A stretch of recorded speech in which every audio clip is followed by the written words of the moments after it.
Eyni zamanda yəni bir əməliyyat epizodunda hər iki börək daşlarını əritmək və onları təmizləmə imkanı verir. Salam, xoş gördük.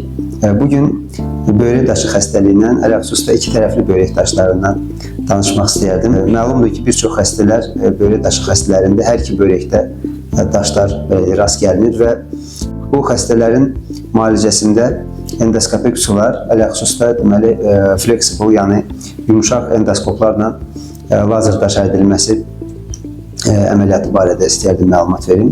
Çünki iki tərəfli börək daşı xəstəliyi bir qism xəstələrdə əlamətsiz, şikayətsiz gedir və xəstələr artıq müraciət edəndə çətin bir vəziyyətdə qalırlar. Yəni ağır börək çatışmazlığına qədər gətirib çıxarda bilən bir haldır bu.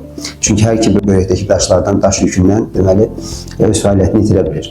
Bu mənada yəni bu müasir endoskopik üsullar eyni zamanda yəni bir əməliyyat epizodunda hər iki börək daşlarını əritmək və onları təmizləmə imkanı verir. Hansı ki, əvvəllər bu mümkün deyildi. Deməli, xəstələr üçün bu iş ayrı-ayrı mərhələlərə bölünürdü, ayrı-ayrı əməliyyatlar təşkil olunurdu. Amma bu müasir üsullarla deməli bu bir əməliyyat epizodunda bunu həll etmək mümkündür.